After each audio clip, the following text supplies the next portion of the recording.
que el compañero, el autor del libro, Audelio Fernández, bisnieto de Saavedra, estaba por aquí unos días.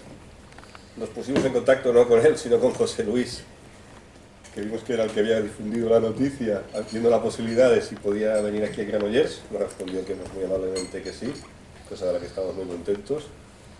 El libro realmente vale mucho la pena, ¿no? Yo lo leí enseguida muy rápido, porque es de estos libros que lo enganchas y la biografía del personaje es una biografía excepcional. Hay muchas biografías del anarquismo muy conocidas, ¿no? Esta, en cambio, sí que suena el nombre, pero no es tan conocida como otras. No sé, estoy pensando en Fermín Salvochea, ¿no? Que también es de Cádiz, que es igual más conocido. Y bueno, estamos muy contentos de tener esta presentación, de que ha venido Audelio, que vive en México, está por aquí unos días, ha hecho un gran trabajo, ¿no? Con esta biografía de su bisabuelo, y también que lo acompañe José Luis, que también hace tiempo que teníamos ganas de tenerlo aquí, porque ha publicado muchos libros. Antes le comentaba a él que bueno, la biografía de Valeriano Lobón es un libro que a mí me ha parecido siempre muy importante, y otros que ha publicado, ¿no? Y bueno, pues ahora si os parece ya os dejo a vosotros que hagáis la presentación. Bueno, pues buenas tardes, muchas gracias Luis por la presentación. Y bueno, en primer lugar, reafirmar lo que ha dicho, ¿no? Una de las grandes bondades de este libro, porque hay que hablar bien del libro, ¿no? Por supuesto, no voy a hablar mal, ¿no? Es que es un libro que se lee fácilmente, lo cual no significa que sea un libro fácil, son dos cosas diferentes. Ahí se le nota la mano de Aurelio, que ante todo un periodista y gran geógrafo, y eso yo creo que los lectores lo agradecen, ¿no? Es un libro de historia en el cual se sitúa un personaje, se pasa por un periodo, por uno de los periodos, digamos, más importantes de la historia contemporánea española, ¿no? Desde finales del siglo XIX o el último tercio del siglo XIX hasta finales del primer tercio del siglo XX, ese medio siglo largo, en el cual, pues bueno, en lo que es el Estado español, pues va a sufrir una serie de conversiones, de modificaciones en su estructura económica, social, cultural y política, que, bueno, está de más que yo lo diga aquí en Granollers, pero yo creo que siempre hay que reafirmarlo, tuvo su momento estelar, por decirlo de alguna manera, y también de cambio en muchas cosas del fiel de la balanza de la sociedad de su época, pues en la Revolución Española de 1936, una de las respuestas al golpe de Estado que el día anterior o 2 días antes había comenzado en las colonias españolas de África, y que al día siguiente se había extendido por la península, y que fue respondida, y entre otros lugares, pues en Cataluña, como en parte de Aragón o en parte de Andalucía, con la derrota de los golpistas y el comienzo de una revolución, no creo que haya que llamarlo de otra forma. Es decir, ese es el periodo que vive Abelardo Saavedra, con lo cual el lector va a recorrer todo un periodo en el cual van a aparecer momentos importantes de la historia del Estado. Vamos a asistir al nacimiento de Cuba, vamos a asistir al desarrollo del movimiento obrero. Abelardo, más que asistir, Abelardo va a empezar a protagonizar lo que es desde el societarismo obrero de finales del siglo XIX, porque eso es una peculiaridad de Abelardo Saavedra, que hay que decirlo, es que al contrario que muchos otros militantes anarcosindicalistas o estrictamente anarquistas, su militancia es muy tardía. No es de esos militantes que ya tenemos constancia de su actividad desde fechas muy tempranas, desde edades muy tempranas, desde los 16, 17 años, sino que Abelardo Saavedra va a comenzar su práctica militante libertaria ya bien entrada su vida en la década en su tercera o cuarta, dependiendo cómo contemos, década, ya ha cumplido los 30 años y bastante avanzado, lo cual no va a ser óbice que vaya a tener, digamos, una carrera fulgurante dentro del mundo libertario, la cual va a tocar todos los palos, es decir, va a tocar desde el palo de propagandista puro y duro, participante en giras, va a tocar el palo educativo, maestro y creador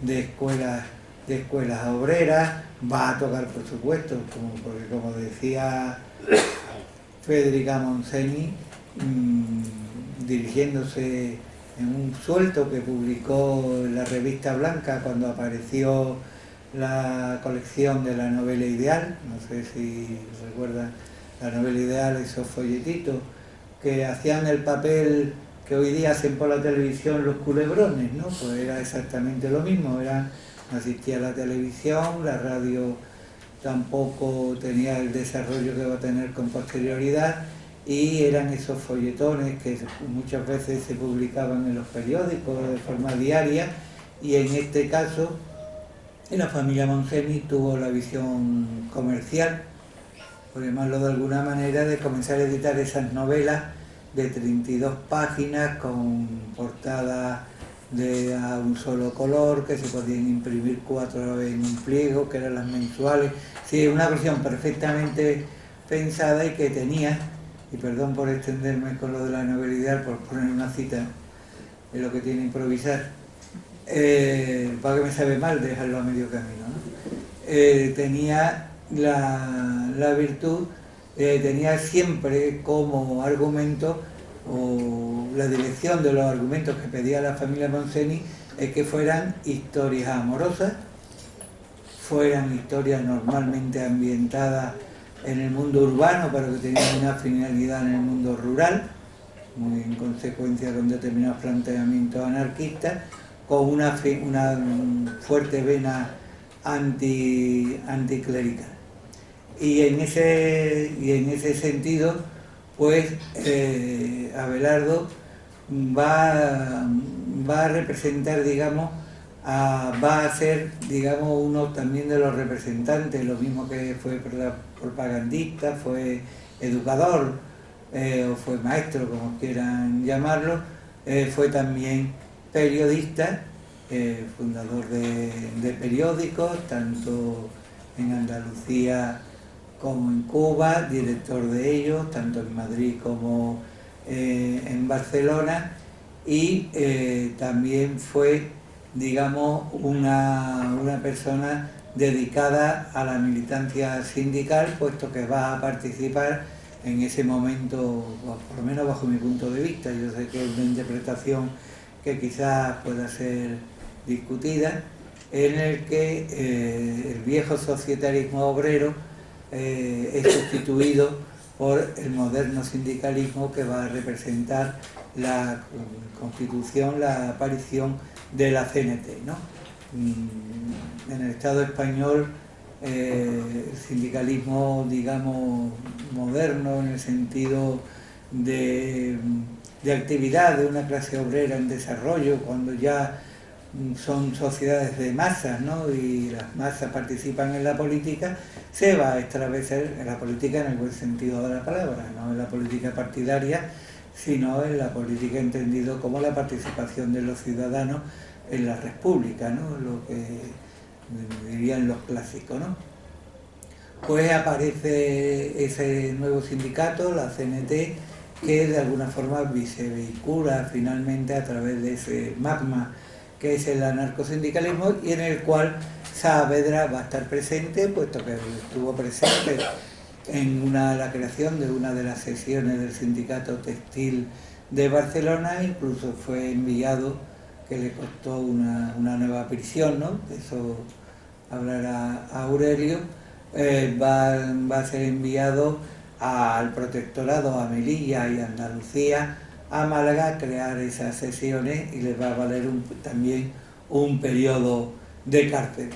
Es decir, por lo tanto estamos hablando de una persona, de un personaje público, social, colectivo, que tiene un papel importante, no solamente por ser el representante de ser uno como representante de las decenas de miles de Saavedras que hubo en el conjunto de la península, del Estado, sino también un personaje, digamos,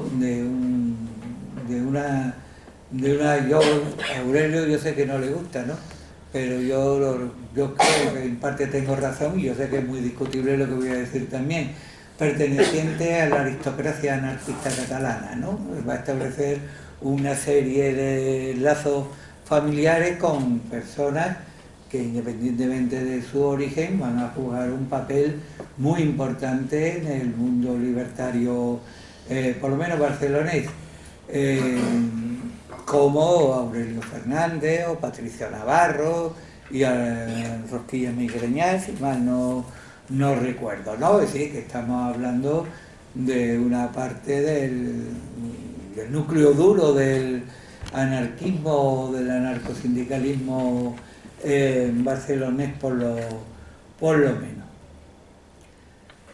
Como representante, para mí, ya no solamente por la relación y como tú me has dicho, familiar afectado, ¿no? Sí, bueno, sí. Más allá Honorem.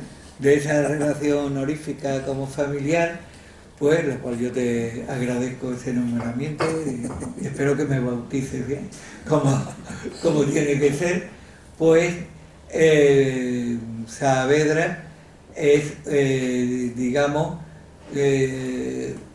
sería ese hilo que nos permite unir no solamente esos acontecimientos a los cuales me he referido, sino también tener un puente, un lazo hacia el presente.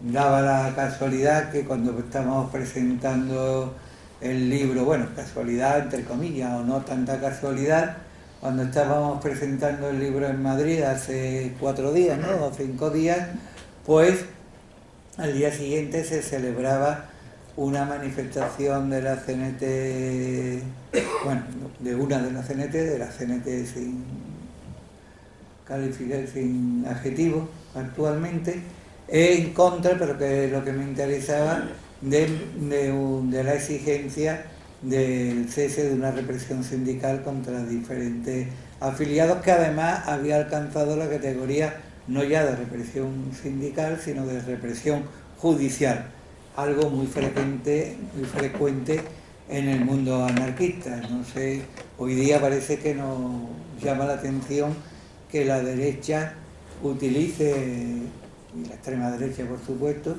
utilice la represión judicial como herramienta de represión, pero eso en el mundo anarquista es algo que viene tan lejos como, por citar nombres así, episodios muy sueltos, como el andaluz de la mano negra o el barcelonés de la bomba de cambios nuevos, ¿no? Del Corpus de 1895-96, nunca lo recuerdo, o los sucesos de Vera de Vidasoa, o pues, por ponerlo en fechas más recientes, temas tan oscuros y escabrosos como el caso Escala, por poner un ejemplo, por no hablar ya de casos mucho más recientes, de 2-3 años como máximo pasados, ¿no?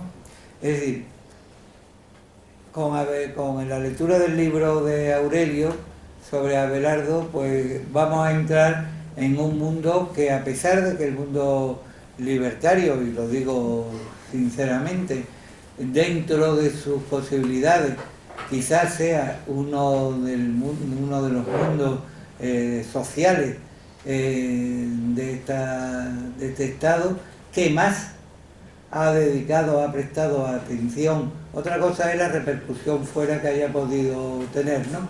Pero que más ha prestado atención a su historia, por llamarlo de alguna manera, Sin embargo, todavía queda mucho por hacer, sobre todo porque al ser un movimiento tan plural, por eso de ahí el nombre o el título del libro, de un anarquismo, ¿no?, el de Saavedra, es muy difícil, por lo menos en mi opinión, establecer un canon heterodoxo de lo que sería no ya el anarquismo, sino siquiera el anarcosindicalismo español, o en España, como quieran llamarlo, sino que además nos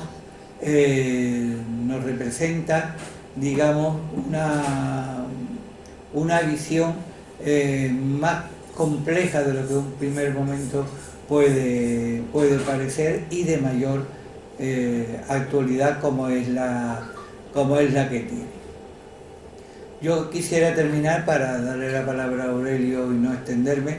Después, si quieren ustedes intercambiar opiniones o lo que sea, pues para eso estamos, creo yo. Mientras que, como es, la empresa Segalés nos lleve de vuelta a Barcelona, pues quisiera cerrar recordando, ya que lo ha citado antes Luis, sobre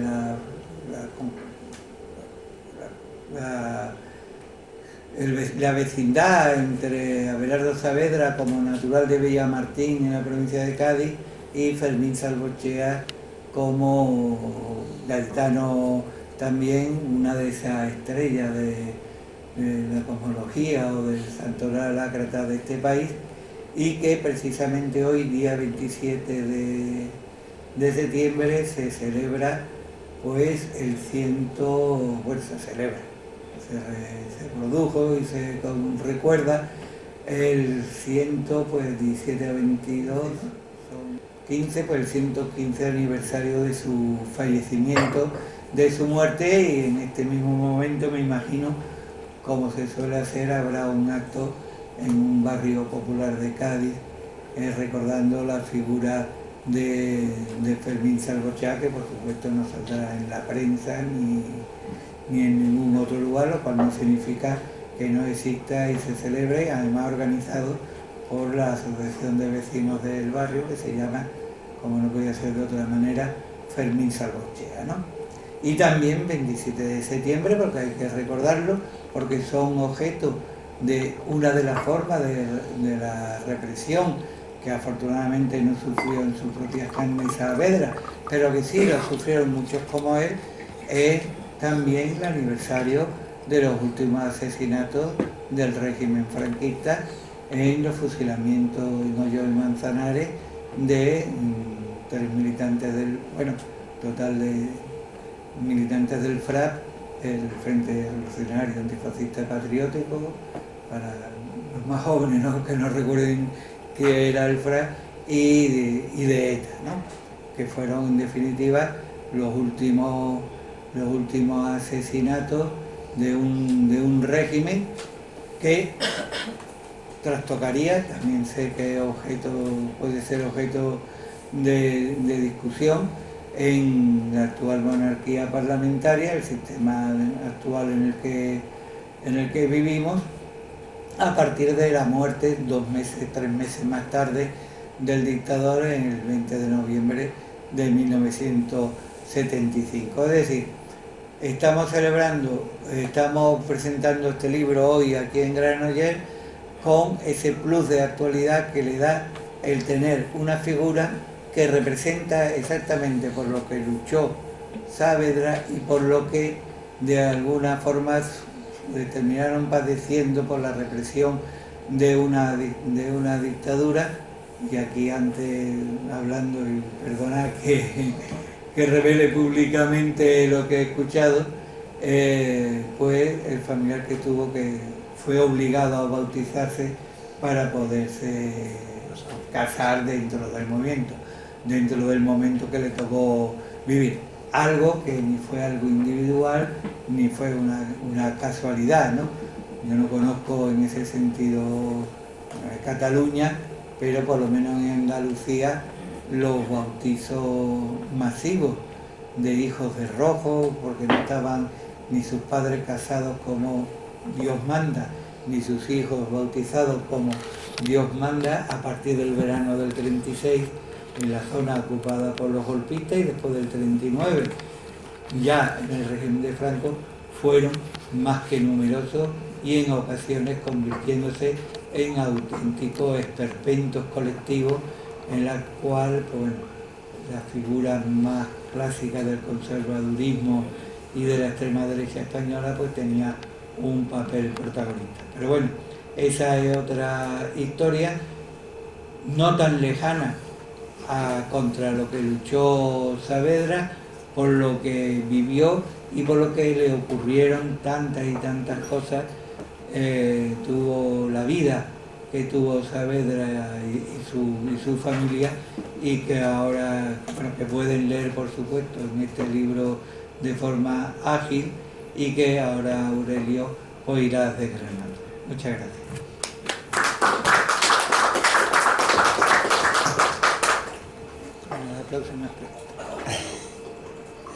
Buenas tardes. Gracias a los amigos de Anónimos que pudieron encontrar a José Luis e invitarnos. Estamos aquí con mucho gusto. Estábamos fuera de programa. Y hay otra cosa que se llama Reel. Creo que es Reel, o Reel breve, no sé qué. Ahora en el Facebook, Twitter y no sé qué. Ayer estábamos con nuestro hijo y nos decía que se había encontrado unos muchachos que estaban viendo en el móvil películas, pero las pasan a velocidad más rápida.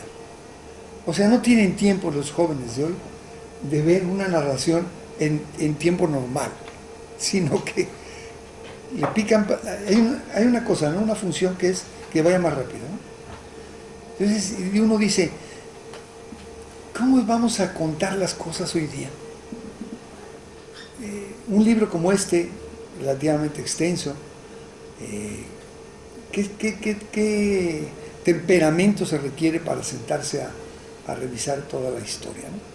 Una prima mía, descendiente de Saavedra, me decía el otro día, ay hijo, yo voy directamente a buscar cuando aparece el nombre de mi madre y de mi abuela, pero cuentas unas cosas ahí que son, francamente, que no me interesan, ¿no? Le digo, ¿cómo cuál? Así como este capítulo 2, en donde hablas de las huelgas campesinas en Andalucía y todo. Digo, bueno, eso es normal, ¿no?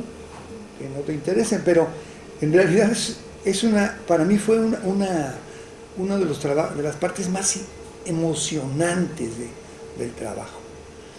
Con José Luis, que me hizo conocer tanto investigadores como sitios, como fuentes de información, yo me metí a ver qué había pasado ahí, y yo no sé si, cuando lo pregunto no me, pues casi no.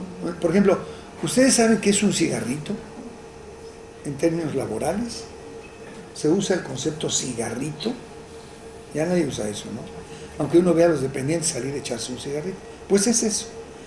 Entonces los campesinos andaluces, como supongo que en otras partes del Estado español ocurría, les daban permiso para dar 4 cigarritos al día y una comida, o 2 en ocasiones.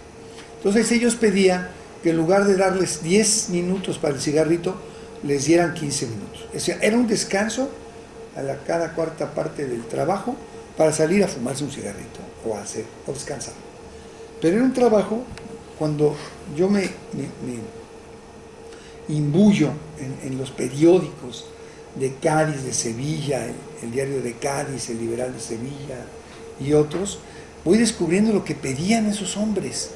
O sea, pedían, bueno, muy bien, llegamos a trabajar cuando el sol salga, pero déjenos salir media hora antes para que tengamos posibilidad de llegar con luz a nuestros hogares. Eso pedían. En verano, que duran, ¿cuántas horas de luz hay en verano? No sé, debe haber por lo menos 14, ¿no? Muchísimo. Pedían eso, pedían que los cigarritos fueran 5 minutos más, que la comida durara 10 minutos más, que a las mujeres se les pagara lo mismo, que a los niños se les pagara. que les llevaran la comida, que les llevaran el agua. O sea, esas eran las demandas de esa huelga, esas huelgas. Probablemente a mucha gente pues, le puede parecer aburrido eso, pero si uno se pone a pensar un poquito, a lo mejor es un capítulo de historiadores, ¿no? Más para historiadores, pero realmente las condiciones de trabajo que hoy tenemos y que hoy peleamos por cosas que no tienen nada que ver con eso, ¿no? Aunque de repente uno dice, estamos regresando a eso. ¿Cuánto trabajan las ecuatorianas cuidando a las viejitas o los dependientes de los bares, ¿no? La china que está aquí enfrente? ¿Cuántas horas trabajan? No sé si estamos regresando ya se acabó eso de las 8 horas, ¿no? Otra vez vamos para atrás. Pero quiero decirles, ¿cómo cuento yo, cómo narro ese episodio?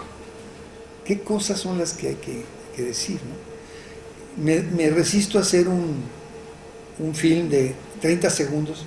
Es que ya no duran ni eso, ¿no? Los chavales hoy día van corriendo detrás de no sé qué para tener más tiempo de llegar a un sitio para hacer nada, ¿no? En fin, yo creo que es el primer tema, bueno, que quiero plantearles este tema de la narración, de cómo estamos contando las cosas hoy día, qué tiempos nos estamos dando.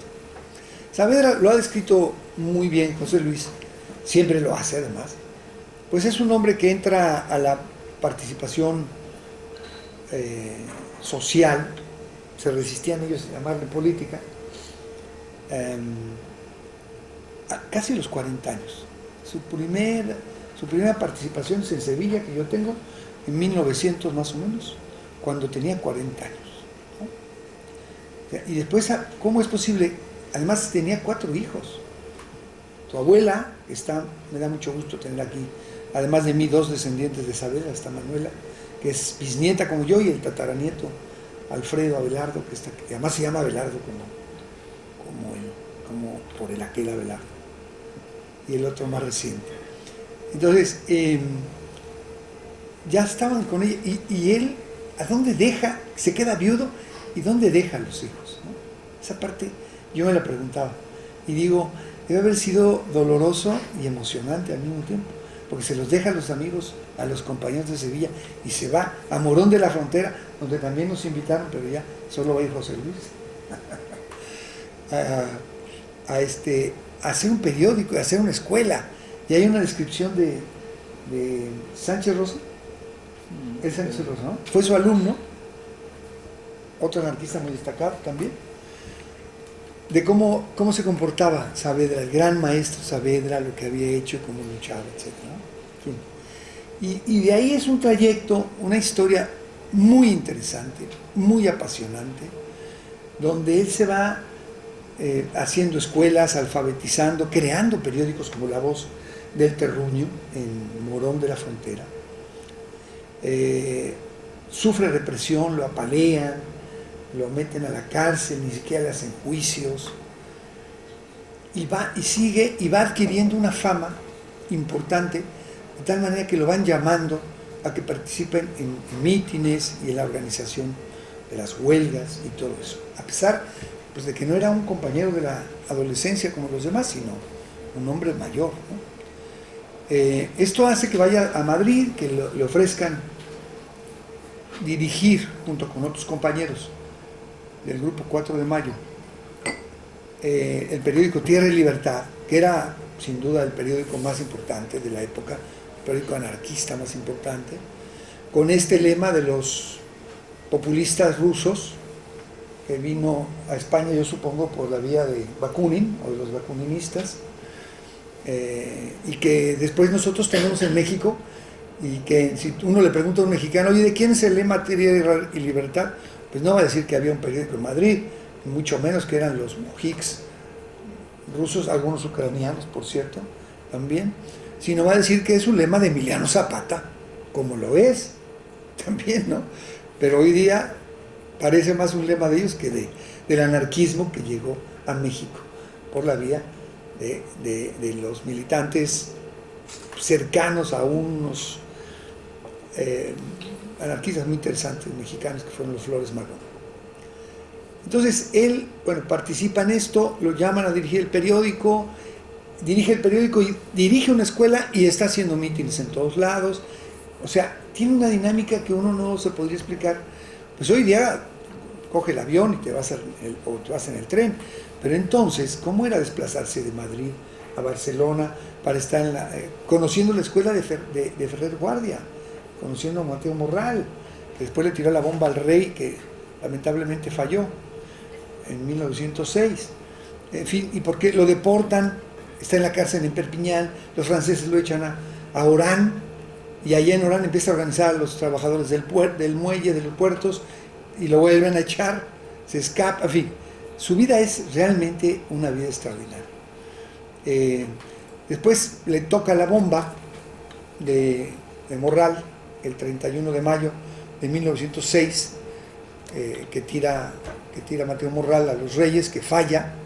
Parece ser que golpeó la bomba en el cable de los tranvías que acababan de ser electrificados, dejaron de ser de mulas y eran de cable eléctrico, rebota y va y mata a los que estaban viendo pasar el cortejo de la boda, y los reyes se salvan, ¿no? Pero eso desata una represión tremenda, va a dar a la cárcel Saavedra, 7, 8 meses, y al salir, la represión es tal que acepta irse a Cuba. Después sus hijos las alcanzarán. Los 4 hijos, Manuela, tu abuela, bueno, Enriqueta, era la mayor, Abelardo, más tarde, Dolores y Manuel, lo alcanzan después, ¿no? En fin, está en Cuba. ¿Qué hace? ¿Por qué está en Cuba? Porque allí había un movimiento anarquista y en general socialista y proletario muy interesante, muy interesante. Cuba ha dejado de ser dependiente de España, 1898, pero pasa a depender de Estados Unidos. Entonces, ahí lo que ocurre es que, bueno, la economía cubana se inserta en la dinámica de Norteamérica y empieza a crecer mucho y requieren mano de obra. Y mucha mano de obra eran españoles a los que había un proyecto para llevarlos, ¿no? Entre ellos se colaban los anarquistas y los socialistas. Y por ahí se fue Abelardo y está ahí y enseguida participa, en fin. Lo meten a la cárcel enseguida, a las 2 semanas ya lo están. En fin, no cuento porque José Luis tiene razón, dice, ahora se dice spoilorear, ¿cómo se dice? Esa cosa. O sea, voy a contarles lo que dice el libro y ya no lo van a comprar, dice. No cuento todo, pero sí es muy importante porque en Cuba estuvo participando intensamente entre 1907 y 1911. Ahí nacen 1, 2, 3, 4 hijas y es concebido mi padre también en Cuba. Y otra vez, bueno. Y es calificado por los historiadores actuales marxistas en Cuba como el orador obrero más importante de esos años. O sea, no solamente porque fuera con los anarquistas, sino porque está con los socialistas y con los que están organizando a los trabajadores y las protestas en Cuba.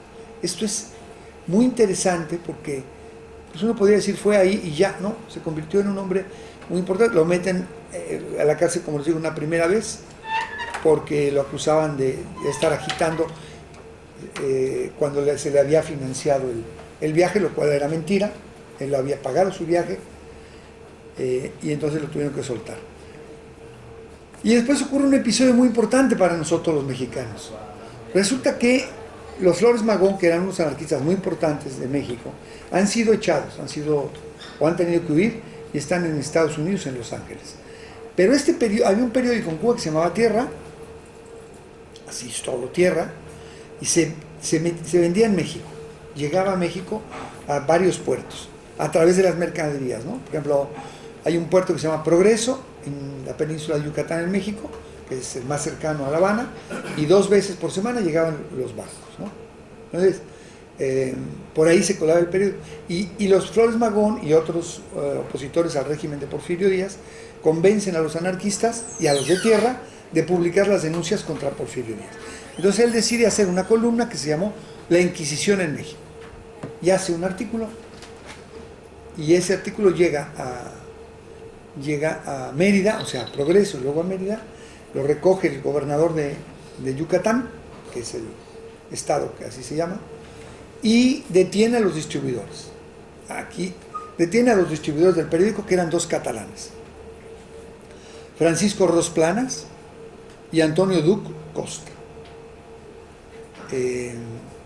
Eran los distribuidores. Ros era el distribuidor de la cerveza yucateca, el jefe de distribuidores, ¿no?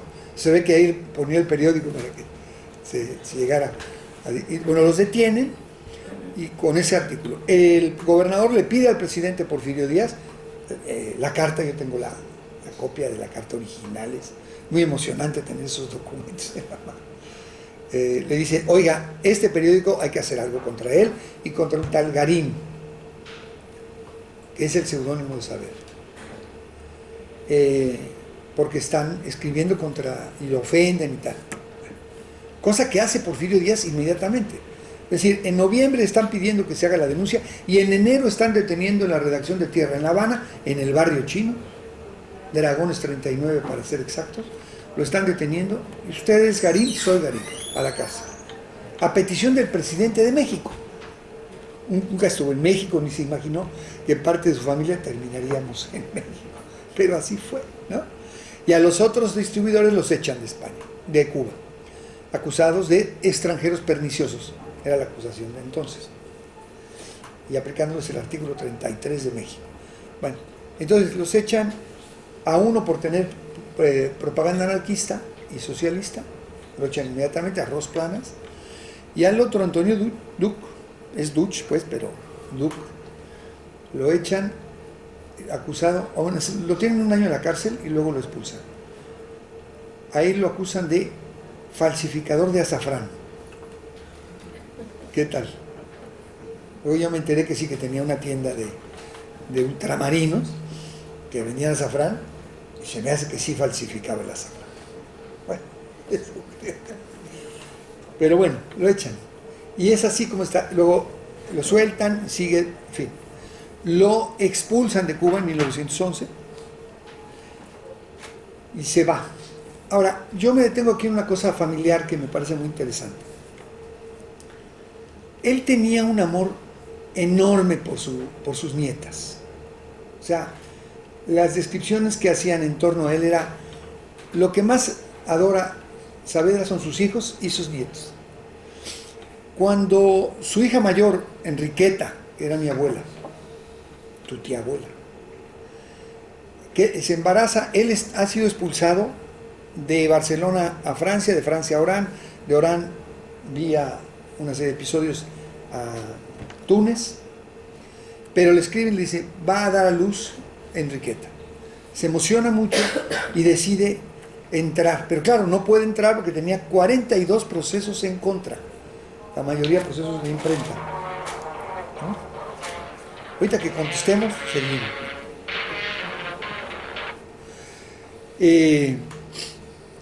Entonces, para poder entrar a ver que nazca su primera nieta, la hija de Enriqueta y Felipe Fernández, se disfraza de magrebí, se disfraza de árabe, de marroquí. ¿Está bien dicho? Las 3 fórmulas. Las 3 fórmulas. Bueno, la verdad es que quizá, pero bueno. 2 de 3. 2 de 3. Con su fez, ¿no? Ese que tiene la borlita aquí, un champero, un monito.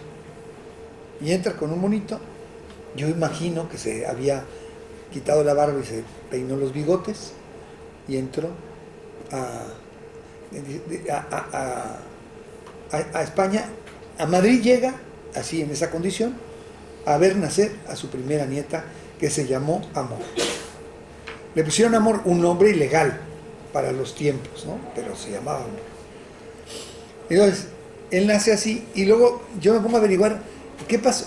Pero a mí eso nos lo contaban, no sé si a ti te lo contaban, pero desde pequeño mi abuela, que yo la conocía, la abuela Enriqueta, y otros, mi padre, mis tías, me contaban el episodio como algo muy, muy simpático, ¿no? Y yo decía, bueno, sé, porque luego descubrí que otras cosas eran mentiras, ¿no? Pero esa decía, también debe haber sido mentira. Hasta que me encuentro un artículo, que estaba desayunando con mi mujer, compañera, y me encuentro el artículo descrito de cómo efectivamente él se había metido con el monito, en una descripción en Tierra de Libertad, una delicia de crónica, porque tenía una pluma el viejo fantástica, ¿no? Entonces describe cómo llega. Y yo me quedé pensando, bueno, ¿y qué pasó con el monito? ¿Qué pasó con todo eso? Entonces entrevisto a la tía Manolita, que estará con nosotros el jueves. Y ella recuerda, hombre, no había nacido ella, pero recuerda que su madre, es decir, tu abuela, contaba que la tía Manuela, o sea, otra vez tu abuela, mi tía abuela, había salido, porque él les trajo regalos, ¿no? Les trajo unas babuchas. Entonces salió, las babuchas son estos zapatos enrolladitos de la punta, ¿no? De los árabes. Y salió, le trajo a Manolita unas babuchas y salió caminando en el barrio de Lavapiés de Madrid con sus babuchas nuevas. Y entonces pasa el policía de barrio y dice, anda, ha regresado Saavedra a la cárcel. Uy, eso se contaba, la descubrieron. Y luego la otra prima nuestra que vive, contaba que el famoso Changuito era un desastre, rompía las sábanas, en fin. Pero yo añado esas historias de crónicas familiares a la historia documental que él dice y a la historia oral que tuvimos muchos así, ¿no?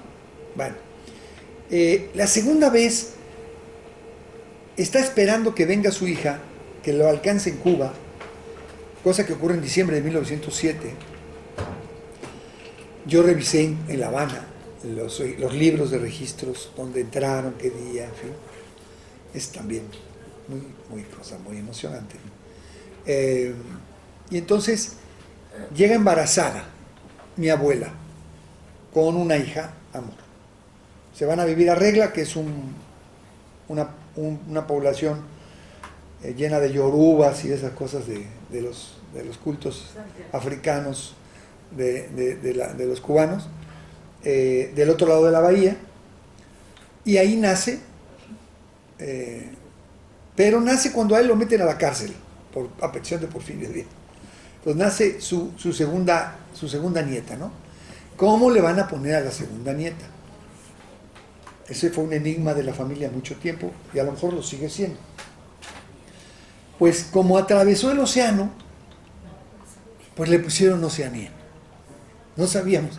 Yo creía que le habían puesto Oceanía porque era mi tía, a la que tuve el privilegio de conocer, muy grande y muy gorda. Yo dije, es el tamaño de un continente. Le pusieron Oceanía porque no era así. Entonces, bueno, nace. Y después lo echan en 1911 por esto, porque él está organizando una cosa que se llamó un Congreso Nacional de Trabajadores. Es el antecedente de la CTC, de la Central de Trabajadores de Cuba, que él lo intenta hacer unificando a todas las fuerzas anarquistas y no anarquistas. Un congreso en una población que se llama Cruces, en el centro de Cuba, y lo detienen y lo expulsan. Lo echan por extranjero pernicioso, etcétera, y lo mandan a Coruña en el barco. Pero la hija mayor, otra vez, Enriqueta, vuelve a quedar en condición, no quiero decir embarazada, porque yo ya a esta altura no sé cuántas veces se produjeron abortos, esas cosas que se hacían entonces, ¿no? Pero dijo, esta sí la tengo. Y como iban a ser su tercera nieta, regresa clandestinamente a Cuba, a ver cómo nace su nieta, y efectivamente nace su nieta, que se llamó Violeta. Es la tía con la que vivimos hasta que murió, en Puebla. Entonces, él tenía ese amor ya después ya no puede, porque lo vuelven a echar en 1915. Bueno, creo que alcanza a ver cómo nace la tía Enriqueta. Ya después no puede ver a Azucena, ¿no? Le toca otra vez a Abelardo, pero ya en Barcelona y de regreso. En fin, esta parte de la relación familiar explica por qué convocamos a una reunión y aparecen los parientes en Cataluña. O sea, hay una imagen del viejo que todo el mundo de una u otra manera escuchó, ¿no? En México decimos que todos los mexicanos tenemos un abuelo, bueno, de mi edad, tenemos un abuelo que peleó con Pancho Villa o con Emiliano Zapata, ¿no? Y yo, pues para nosotros este viejo era la imagen linda del anarquismo, heroica, con una leyenda que desarrollaron así, fantástica, Y yo un día me puse a averiguar qué era cierto y qué no era cierto. Hasta que un día José Luis y otros compañeros, después de estar busca y busca, me dijeron, vale la pena que escribas un libro, ¿no? Y eso es lo que hicimos José Luis y yo, y lo sacamos adelante. Él regresa a esto que está aquí, que yo pongo aquí, es un pequeño homenaje y agradecimiento a 3 caricaturistas mexicanos que yo quiero y aprecio mucho. El primero es una caricatura sobre la foto que aparece en el libro, ¿no? Esta foto corresponde a una etapa que vivió en Sevilla regresando de Cuba y que con otros 2 anarquistas muy amigos suyos, Francisco González Sola y Antonio Ojeda, hacen un estudio de fotografía para vivir. Y tiene una serie de fotografías de esa época, ¿no? Donde está la abuela Manuela tuerta en varias partes del libro. Bueno, de las fotos, de la tía Manolita. Entonces él hizo esa caricatura que me gusta mucho. Nos gusta mucho porque es el esposo de una descendiente también, de Luis Ricardo. Luis Ricardo, ¿qué se llama, chacho? Ricardo Ramos. Ramos. El segundo está hecho sobre una foto, la primera fotografía que yo tengo de Saavedra, que es de la policía cubana. Y la hizo un caricaturista que por desgracia murió el año pasado, uno de los mejores caricaturistas, no solo actuales de México, sino históricos de México. Antonio Helguera, también descendiente del exilio, del exilio español por la guerra civil. Y es una caricatura que yo quería convencer a los del Fondo de Cultura que la pusieron de portada, pero no me hicieron caso, porque los editores son bien malditos. Lo sé bien porque yo soy editor y hago esas cosas también. Entonces eso fue una venganza. La tercera es de un querido amigo, pero bueno, corresponden a etapas diferentes. Ahí estamos hablando de un hombre de, ¿qué les gusta? 47 años, ¿no? Cuando llegó a Cuba en 1907, o menos, ¿no? 37, 47. 47 años cumplidos, con la barba negra. Ese es un hombre probablemente de 53 años o algo así, en Sevilla. Y la última es una foto extraída de una foto colectiva que tenemos muy bonita, en la calle donde murió y que vivió toda la familia, en el barrio del Clot, en la 2 de mayo 249, para esquina Pasaje Centellas. Y es el ya de más viejo, ya cuando era el hombre que les contaba Tete Paquito, ya todas las historias sobre su vida, pero seguía participando. Tengo participando en los mítines en 1933, por ejemplo, ya con, a lo mejor a partir del episodio de Casas Viejas, o tú vas a ver, y él muere en Barcelona de una parálisis progresiva el 7 de noviembre de 1938, 2 meses antes de la retirada de la derrota, de la pasada hacia Francia, los campos de concentración y todo, ¿no? Entonces, bueno, el viejo es el representante de una serie de etapas del anarquismo, y al mismo tiempo es este anarquismo que pasa de la divulgación, de la propaganda, a la organización. Y él forma parte de todo este periodo, desde que era un propagandista ácrata de élite, como le decía Paco Madrid y Soriano, hasta que se va, como bien dijo José Luis, a organizar sindicatos de confeccionistas, lo mandan a Málaga, a organizar ya como miembro de la CNT, ya no como el dirigente, pero siempre fue un referente ético muy importante, ¿no? Para todos. Y se vincula no solo a esto que llama José Luis la aristocracia anarquista barcelonesa, en realidad me parece que su vínculo más fuerte, y donde lo tenían como un hombre, como un referente ético fundamental, era con el grupo Los Solidarios, con el grupo de Durruti, Caso, García Oliver, Alfonso de Miguel, Aurelio Fernández Sánchez y otros, como el abuelo, el viejo Saavedra, con el que se sentaban a hablar de ideas o de proyectos o de utopías, como debe hacerse, ¿no? Y yo remato diciéndoles que me parece a mí que es muy importante que volvamos a hacer utopías, que estamos en el día a día, estamos en la sobrevivencia, en el avance, en el logro pequeño, y creo que nos hace falta regresar a esos años del último tercio de la segunda mitad del siglo XIX para volver a pensar qué sociedad es la que queremos. No solo el no, sino el sí. Esa parte me parece a mí fundamental. Les agradezco su atención.